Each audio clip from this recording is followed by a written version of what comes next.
शिव महापुराण की कथा कहती है, भगवान शंकर का अनुमोदन कहता है कि आपकी जो भक्ति है, भगवान धन से, संपदा से या सत्ता से या वैभव से या दौलत से भगवान कभी नहीं रीझता।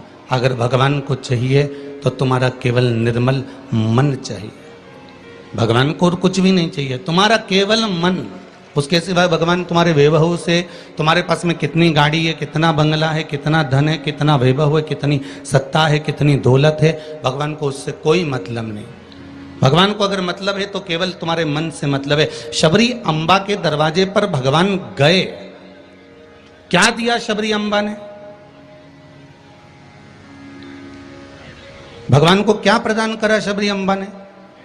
केवल एक झूठे बेर। और झूठे बेर के सिवा भगवान कुछ ले भी नहीं रहा है। अब तुम शंकर जी को क्या देते हो? अगर शबरी अम्बा ने भगवान राम को झूठा बेर दिया है तो आपने कौन सा अच्छी चीज दी थी भगवान को? जल दिया, वो मछली का झूठा था। दूध दिया, वो बछड़े का झूठा था। फूल दिया, वो भौरे का झूठा था।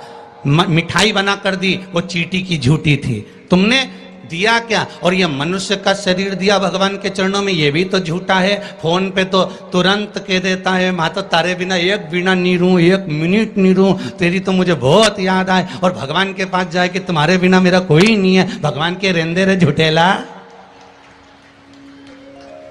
भगवान भी कहते काहे को झूठ बोले? अभी फोन पे बोल रहा था, मेरे को थारी याद आ रही, तेरे बिना एक मिनट नहीं रह सकता, तू तुम्हारे हृदय में बसी ने, तू तुम्हारा चित्त वृत्ति में बसी। और मंदिर पहुंचा ने अगरबत्ती लगाते लगाते बोला, तन मन धन सब कुछ तेरा।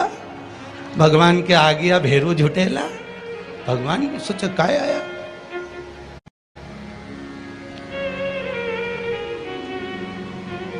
अगर शबरी अम्बा ने झूठा बेर दिया है तो हमने कौन सी अच्छी चीज भगवान को दे दी है? हमने क्या भगवान को अच्छा दे दिया है? हम भी तो झूठा ही दे रहे हैं। पुष्प दिया, वो भी झूठा था। जल दिया, वो मछली का झूठा था। दूध दिया, वो गाय के बछड़े का झूठा था। मिठाई दी, वो चींटी की झूठी थी। हम जो परमात्मा को दिए वो सब कुछ झूठा था। यहां तक हम भगवान का जो स्मरण भी कर रहे हैं, कई लोग भगवान के मंदिर में बैठकर घंटों तक माला पकड़कर भी अगर भगवान के मंदिर में बैठकर भजन कीर्तन स्मरण कर रहे हैं तो वो ये सोचे कि नहीं ये सत्य है, तो उसने उसमें भी छल कर दिया। थोड़ी देर तक तो मन लगता है, उसके बाद ये चित्त, ये वृत्ति, ये मन कहीं ना कहीं डोल जाता है। इस मन को लोग कजन कहां लेकर चले जाते हैं। बड़ा बड़ा कठिन है महाराज, ये बड़ा कठिन। ये मन बड़ा चंचल है, कैसे तेरा भजन करूं, जितना इसे समझाऊं उतना ही मचलता है। भोलेनाथ हे शंभो, हे त्रिकालदर्शी, हे कैलाशी, हे अविनाशी, हे शिव, हे करुणा सागर। ये चित्त, ये मन, ये वृत्ति बड़ी चंचल है।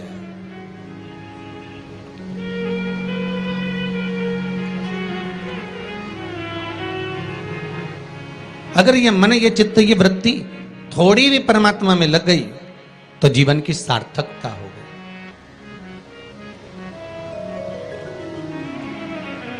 ब्रह्मा और भगवान विष्णु दोनों मिलकर मंथन कर रहे हैं। और एक बात बहुत ध्यान से सुनना, शिव महापुराण के इस चरित्र को याद रखना कि ब्रह्मा और भगवान विष्णु ने मंथन किया, और मंथन किया तो शंकर भगवान के शिवलिंग को प्रकट किया। आपसे भी निवेदन है, जब दोनों पति पत्नी, भाई भाई, घर के बुजुर्ग, माता पिता, घर के बच्चे जब एक साथ कहीं बैठे हुए हों तो शिव महापुराण की कथा कहती है आप भी शिव महापुराण का थोड़ा सा मंथन करो। उस मंथन से जो प्रकट होगा वो तुम्हारे घर का आनंद करा देगा। शिव पुराण का मंथन।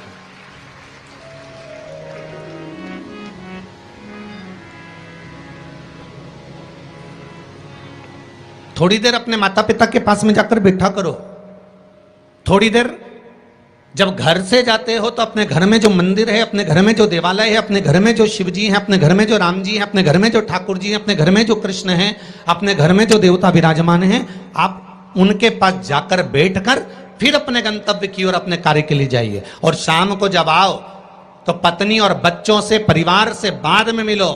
सबसे पहले अगर दुकान की चाबी भी लेकर आए हो, थोड़ा सा धन भी लेकर आए हो, थोड़ा सा सामान भी लेकर आए हो, थोड़ा सा व्यापार का कुछ चीज भी आप लेकर आए हो, तो सबसे पहले जाकर भगवान के मंदिर में जो आपके घर में है उसके पास में बैठकर उसको बताया करो, आज मैंने व्यापार करा उसमें यह लाभ हुआ, आज मैंने व्यापार करा उसमें यह हानि हुई, और आपकी कृपा से आज मैंने दुकान, व्यापार, व्यवसाय आज का पूरा करा। हे देवाधिदेव महादेव, हे मेरे ठाकुर, हे मेरे कृष्ण, हे मेरे राम, आज भगवान की कृपा, आपकी कृपा बहुत बनी रही और मेरा सब कार्य सफल हुआ। बाबा को प्रणाम करो, नमन करो और फिर अपने माता पिता, परिवार, कुटुंब, कबीला जिससे मिलना है मिलो, फिर मिलो।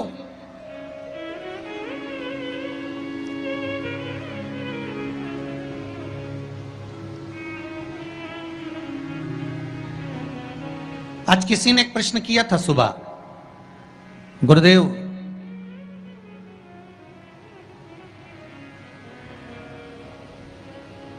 अगर भगवान के मंदिर जाना है हमको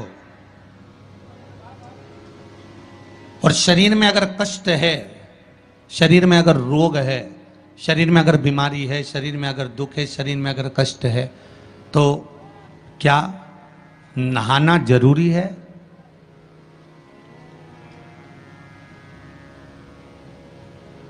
शिव महापुराण की कथा कह रही है, मत नहाओ, स्नान कर लो।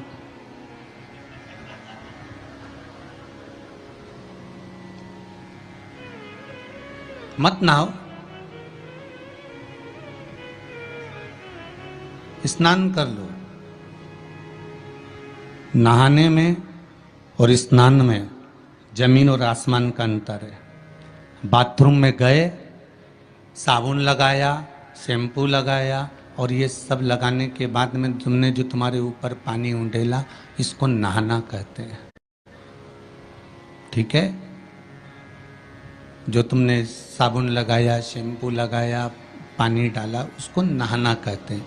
और मंदिर में गए अर्थात आप बाथरूम में ना जाकर भी सवेरे से उठे और उसकी भक्ति में लीन होकर दिल से उसको याद कर कर और मान लो मुंह धोकर भी भगवान के दरवाजे तक पहुंच गए तो उसको स्नान कहा जाता है। कर लिया ना बहुत।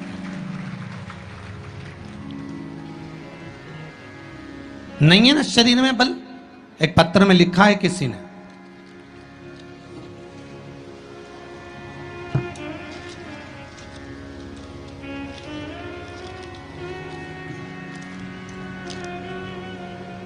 मैं बदनावर धार के पास बालोदा में रहती हूँ। मेरा नाम शांतिबाई कुमावत है। कहीं बैठी हो तो खड़ी हो जाएं। आप ही हैं? दोनों हाथ हिला दो एक बार। मेरा नाम शांतिबाई कुमावत है। गुरुदेव, आज मैं अपने पैरों पर खड़ी हूं और घूम रही हूं, ये शिव की ही कृपा है, शंकर की कृपा है। मैं कैंसर से पीड़ित हूं। बहुत सारे अस्पतालों में मेरा इलाज हुआ है। ऐसा कोई हॉस्पिटल गुजरात का, राजस्थान का और महाराष्ट्र का नहीं जहां पर मेरा इलाज नहीं हुआ। रह रह कर कैंसर उपज रहा था, परेशान हो गई थी गुरुदेव। तब बाबा की कृपा से डॉक्टर ने कह दिया अब तुम्हारे शरीर में और ऑपरेशन का दम नहीं बचा, इसलिए अब तुम भगवान के ही सहारे जियो। और डॉक्टर ने अगले ऑपरेशन करने से मना कर दिया। मैं घर आ गई, शिव महापुराण की कथा सुनी और गुरुदेव अब मैंने भी विचार कर लिया कि ये शरीर मैंने शंकर को दे दिया। और गुरुदेव एक बेलपत्री शिव जी पे चढ़ी हुई अपनी पोती से, बेटों से बुलवाती और उस बेलपत्री को जल के साथ खाना चालू कर दिया, 2 कदम भी नहीं चल पाती थी क्योंकि कैंसर के ऑपरेशन इतने हुए थे। गुरुदेव, आज मैं इस पंडाल में बैठकर कथा सुन रही हूं, ये शिव की ही कृपा है, ये शंकर की करुणा। एक बात बहुत सुंदर आपने लिखा है शांतिबाई जी, माता जी, कि गुरुदेव जांच भी कराई, अब डॉक्टर बोल रहा है तुम तो ठीक होती चली जा रही हो, ऑपरेशन की भी जरूरत नहीं है। अब बाबा की यह कृपा हुई है, ये करुणा है। बैठो मां, बैठो। हर हर महादेव। ये शिव की कृपा है, ये शंकर की करुणा, ये शंकर की उदारता है, ये शंकर की दया है, ये शिव करुणा है। अकाल मृत्यु वो मरे जो काम करे चंडाल का काल, उसका क्या बिगाड़े जो भक्त हो महाकाल का। शंकर की आराधना करने वाला, शिव का स्मरण करने वाला, शिव भक्ति में डूबने वाला, शंकर का अनुमोदन करने वाला कभी भी भटकता नहीं है। शिव उसको मार्ग तक पहुंचा ही देता है, पहुंचाएगा।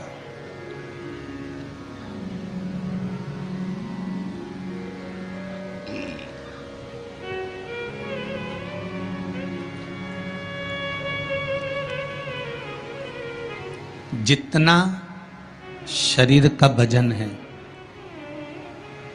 बहुत ध्यान दीजिएगा जरा।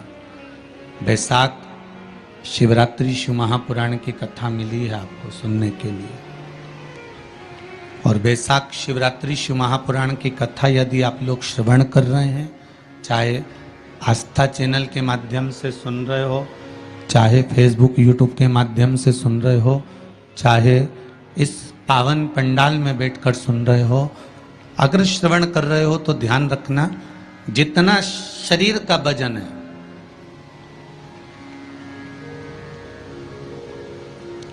सत्तर kilo, 25 kilo, 20 kilo, 15 kilo, 50 kilo,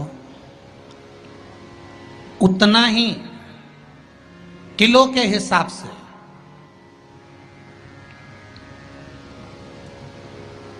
10 kilo है तो ये मन में भाव लगा लेना कि मुझे दिन भर में 10 बार भगवान को धन्यवाद देना है कि तूने ये शरीर दिया, चित्त वृत्ति दी, ये मन दिया, ये बुद्धि दी, ये पूरा जीवन मुझे दिया, ये आपकी कृपा से मिला है, आपको समर्पित है और आप ही को दे रहा हूँ।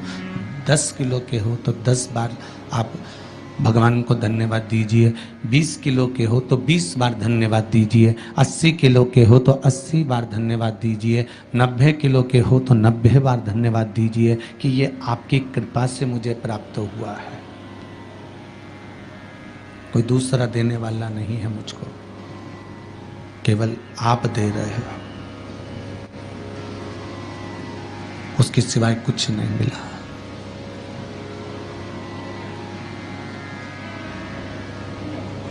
बड़ी मुश्किल से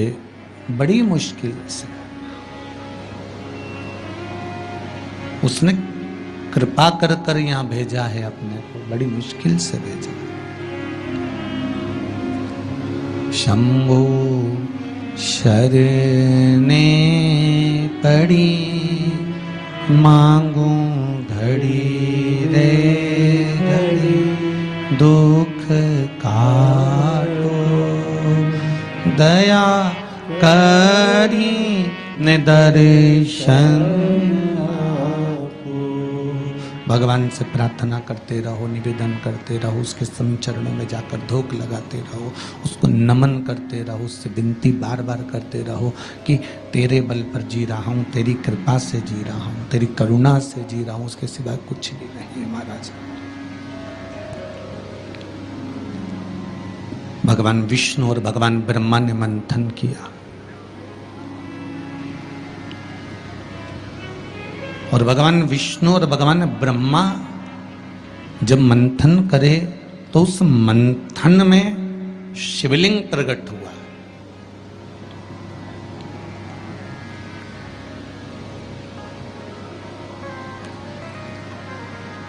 मंथन में शंकर का प्रकट होना बहुत बड़ी बात है।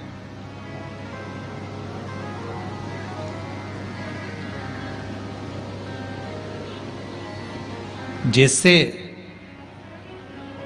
बात बात में शिवजी का नाम, शंकर का यश, शंकर भगवान का गुणगान, शंकर भगवान की भक्ति की बात आपके मुख पर अगर बार बार आ रही है ना, आप बार बार कह रहे हैं कि बड़ी कृपा करी साहब मेरा, मैंने तो पशुपति व्रत करा था और भगवान ने मेरा ऐसा कर दिया, मैंने भगवान को मूंग चढ़ाया था और भगवान ने ऐसा कर दिया, मैंने चावल चढ़ाया था भगवान को और भगवान ने ये कर दिया, मैंने भगवान को बेलपत्र चढ़ाया था भगवान ने मेरा ये काम कर दिया, भगवान को मैंने धतूरा चढ़ाया था भगवान ने मेरा ये काम कर दिया। आप बार बार शिव जी का यशगान गाते हो ना, यश गुण गाते हो, तो उसमें भी एक सुख का अनुभव होता है।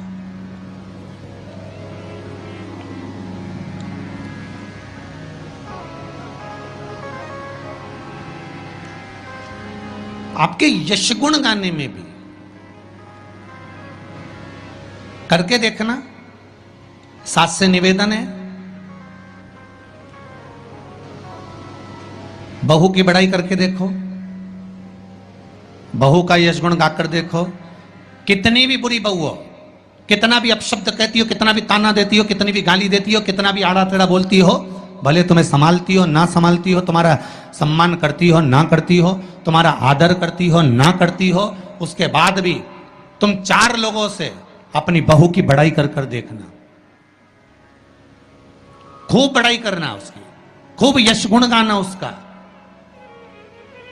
भले वो गाली दे, अपशब्द के ताना दे, कुछ भी बोले, पर तुम यश गुण गाओ उसका, खूब गाओ और खूब दिल से यश गुण गाओ उसका। 1 महीना इंतजार करना यश गुण गाते गाते। दूसरे महीने में जिस बहू का तुमने यश गुण गाया है, ये शिव महापुराण की कथा कहती है, वो भी सिर पर पल्लू लेकर तुम्हारे को धोख लगाने आएगी जरूर, ये पक्का है। आप अपने भीतर कुछ अच्छा तो लाओ।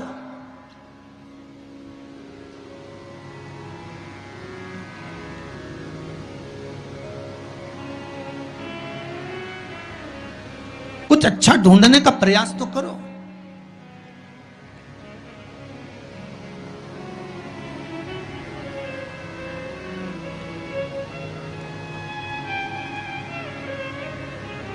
आज कोई कह रहा था गुरुजी, पूरे भारत में पूरे जगह पर देखा जाए तो आज दुनिया के लोग ये भगवान के नाम से क्यों इतना चिढ़ने लगे।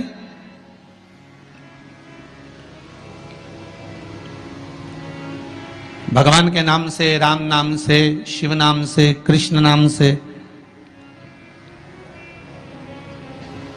ये दूसरे लोग आखिर चिढ़ते क्यों? तो हमने कहा सीधी सीधी बात है कि रामचरितमानस में भी वर्णन आया कि जब जब रामचरितमानस में जब जब राम जी की सेना के लोग जय जय श्री राम चिल्लाते थे, तब तब जितने राक्षस थे वो सब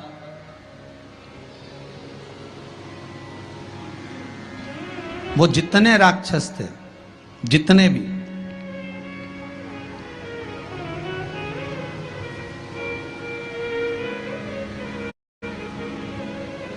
राम सेना के दल के लोग जब जब श्री राम चिल्लाते थे, जितने भी राक्षस थे वो सब भिनक जाते थे, सब भिनकते थे, सब गुस्सा करते थे, सब क्रोध करते थे। जब उस समय पर भगवान के नाम से राक्षस भिनक जाते थे, तो आज के समय के राक्षस भी तो जय जय श्री राम करने पे भिनकेंगे कि नहीं भिनकेंगे?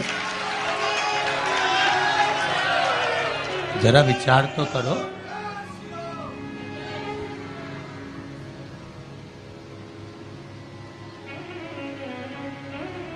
जब उस समय पर राम दल की सेना चलती थी और हनुमान जी ने धमक के, अंगद ने कूद कर रावण के सामने कह दिया था जय जय श्री राम, तो सारे राक्षस भिनक गए, सब को क्रोध आ गया,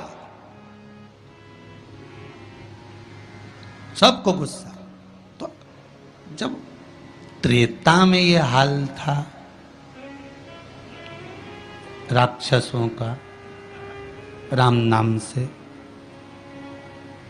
तो फिर तो ये तो कलयुग है।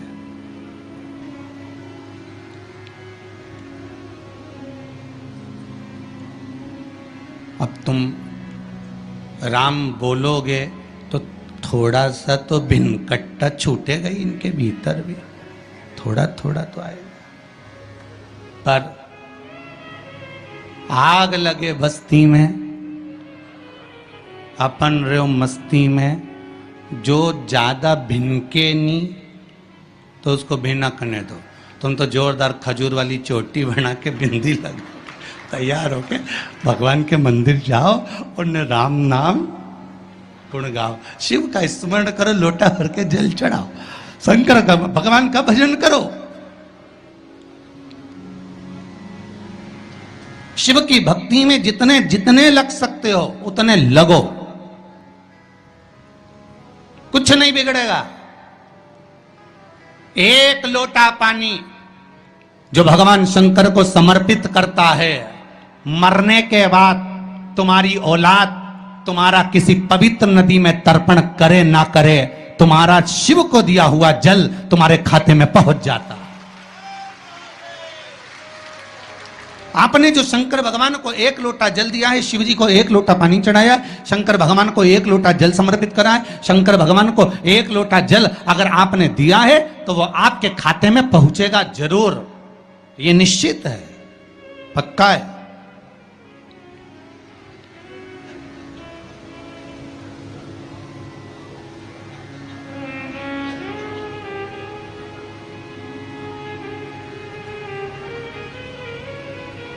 और शिव भक्ति के अनुसार, शंकर भगवान के अनुमोदन के अनुसार,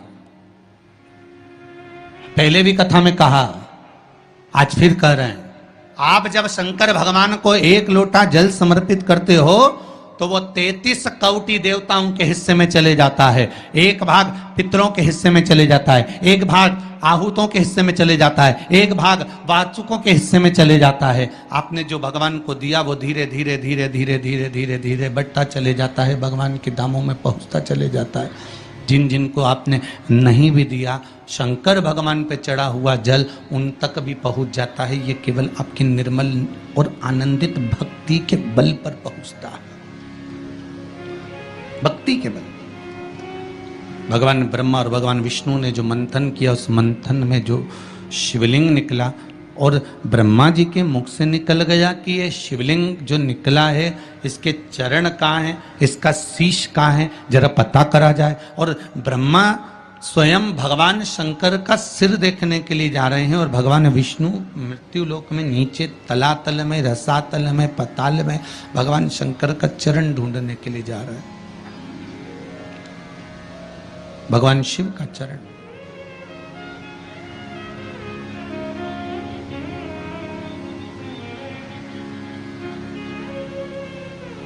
गए दोनों, वो ऊपर गए, ये नीचे गए देखने के लिए। कई लोग शिव महापुराण की कथा, स्मरण, भजन, कीर्तन सुनने के लिए नहीं जाते हैं। मंदिर में कई लोग भगवान शंकर पर जल चढ़ाने नहीं जाते हैं। कई लोग ये देखने के लिए जाते हैं कि कौन आया कौन नहीं आया, किसने सुना और किसने ना सुना, किसने धारण करा किसने ना करा।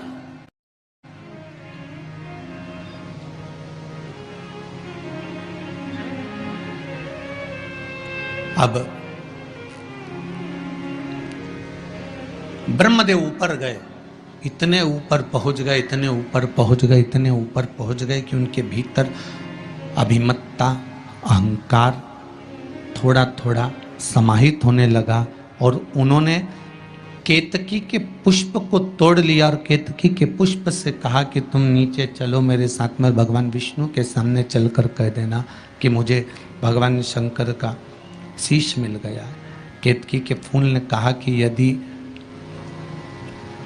मैं झूठ बोलूंगा तो वो श्रेष्ठता कैसे रहेगी?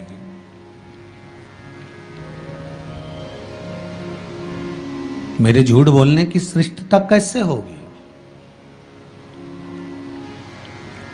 कौन मानेगा मेरी बात को? सामने से गौ माता निकल कर जा रही थी, गाय से कह दिया तुम चलकर कह दो कि तुम चलकर कहो कि भगवान ब्रह्मदेव को भगवान शिव का शीश मिल गया। गाय कहती है मैं क्यों झूठ बोलूं? उसको भी थोड़ा सा लोभ दिया गया और केतकी के पुष्प को भी थोड़ा सा लोभ दिया गया। दोनों को थोड़ा थोड़ा लोभ प्रदान करा। और शिव पुराण कथा कहती है कि जब व्यक्ति के जीवन में थोड़ा सा लोभ उपज जाता है, थोड़ा सा लालच आ जाता है, तो फिर जीवन का किया हुआ सारा कर्म उसका बेकार हो जाता है। और वही हुआ है। केतकी के पुष्प के मन में ये लोभ जाग गया कि मैं ब्रह्मा जी के द्वारा सिंचित हो जाऊंगा, आनंदित हो जाऊंगा। और गाय के मन में ये लोभ जाग गया कि ब्रह्मा जी कह रहे हैं कि सबसे पहली रोटी आपको प्रदान कर दूंगा, तो ये लोभ ही तो जागा। कोई भी चीज करो,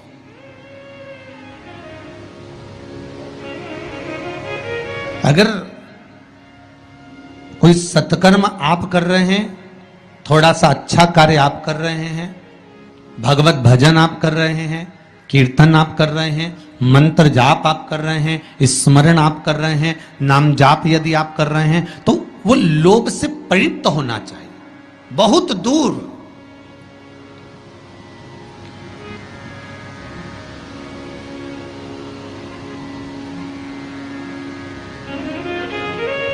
आपके भीतर वो उपजे ना।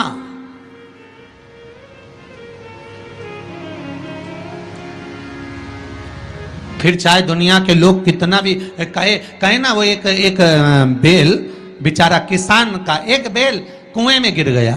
अब कुएं में गिर गया तो किसान का बेल जब कुएं में गिरा तो ये देखा कि कुएं में से बेल को निकालना है। खूब मेहनत करी किसान ने बेल को निकालने की, पर वो बेल निकल नहीं रहा था। बहुत बहुत बहुत बहुत मेहनत करने के बाद भी वो बेल नहीं निकला। बहुत अथक प्रयास करा गया पर बेल नहीं निकला। तब किसान ने फिर कहीं मशीन वाले से कहा होगा कि इस बेल को निकालना है। मशीन वाले ने कहा 25,000 रुपये लग जाएंगे, 20,000 रुपये लग जाएंगे। तो उसने सोचा 20,000 25,000 लग जाएगा तो इससे अच्छा है कि इसको पड़े ही रहने दो। बेल किसी काम का तो था नहीं, बूढ़ा हो गया था। अगर बेल बूढ़ा हो गया है तो इसी कुएं में पड़े रहने दो, मर जाएगा। इसी कुआं भी सूख गया है, इसमें कोई दिक्कत वाली बात नहीं, अपन कचरा पटकते जाएंगे, बेल को वहीं की वहीं दबा देंगे। गाँव के लोगों से कह दिया मेरा बेल कुएं में गिर गया है और ये बूढ़ा हो गया था। एक काम करो, तुम्हारे गांव का जितना भी कचरा है ना, घर वाले वो सब लाकर इसमें डालते हैं ना, बेल मर जाएगा, धीरे धीरे उस पे मिट्टी डल जाएगी। गांव के लोगों ने कचरा लाकर डालना चालू करा। जैसे जैसे बेल के पास में कचरा पटकना प्रारंभ करा, बेल भी समझदार था। इधर कचरा पटकते तो इधर पांव रखकर खड़ा हो जाता, इधर पटकते तो इधर पांव रखकर खड़ा हो जाता। धीरे धीरे पूरा कुआं भराते चले गया और बेल कचरे पर पांव रखते रखते रखते रखते रखते रखते बाहर।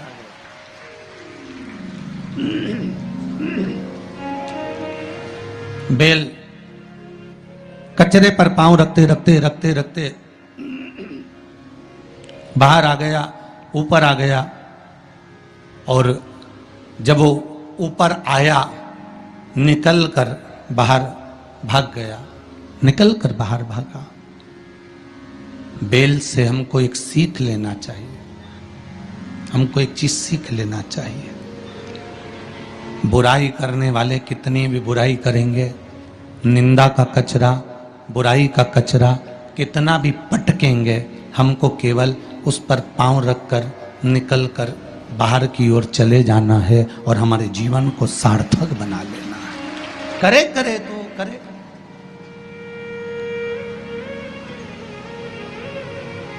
अब शब्द कहने वाला कहता रहे, ताने देने वाला देता रहे, गाली देने वाला देता रहे। अपनी शिव भक्ति, अपना स्मरण, शंकर का अनुमोदन होता रहे, बस इसका ध्यान रखना। बैसाख के महीने में नवमी तिथि को माता जानकी का प्रागट्य हुआ है पृथ्वी से।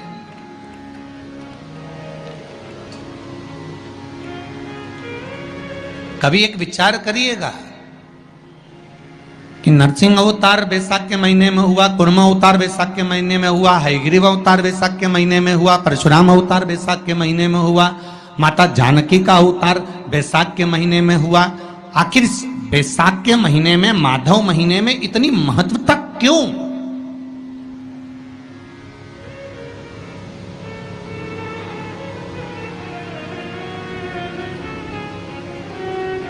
बैसाख के महीने में पड़ने वाली एकादशी, चतुर्थी, प्रदोष, अमावस्या, पूर्णिमा, शिवरात्रि, ये सभी इतनी महत्वपूर्ण क्यों हो जाती है?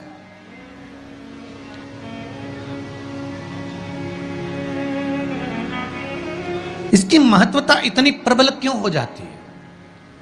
किस लिए?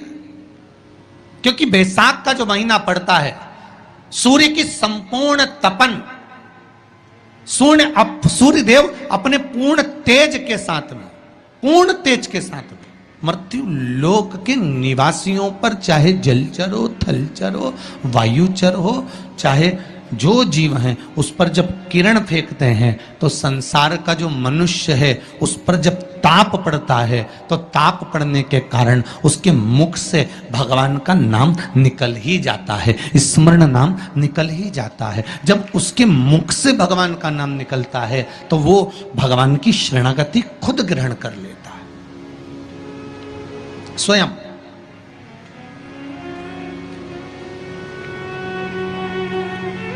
शरणागति ग्रहण कर लेना। बैसाख की पोथी पढ़ते हो आप लोग? आप में से अगर कोई पढ़ता हो बैसाख महीने की पोथी, तो उसमें एक वर्णन आता है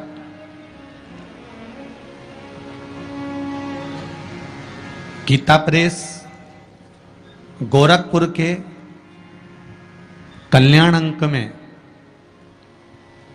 भी आप ये पावन बैसाख चरित्र श्रवण कर सकते हैं। उसमें बैसाख महीने की पोथी में 10वें दिवस की कथा में 10वें अध्याय में एक व्याध और शंख मुनि का चरित्र आता है।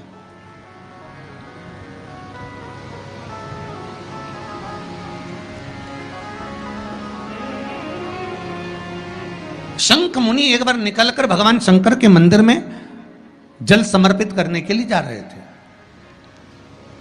और शिव मंदिर की ओर जाते जाते जाते जाते जाते जाते बीच मार्ग में चलते चलते चलते चलते और वो शंख मुनि जब शिव के मंदिर में पहुंचे, शंकर भगवान के मंदिर में जाकर उन्हें दर्शन किया,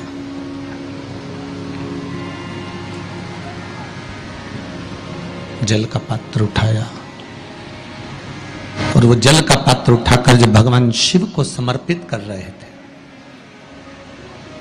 तो उसी समय जल का पात्र उठाकर जब शंकर भगवान को समर्पित करा गया और शंख मुनि निकलकर जब बाहर आ रहे थे, आते आते शंख मुनि के मन में एक भाव उत्पन्न हो गया कि जब हम भगवान शिव को कुछ वस्तु समर्पित करते हैं तो उसका फल, उसका पुण्य फल हमें कितने समय में प्राप्त होता है। ये शंख मुनि के मन में एक विचार जागृत हो गया, शंख मुनि के मन में एक भाव जागृत हो गया।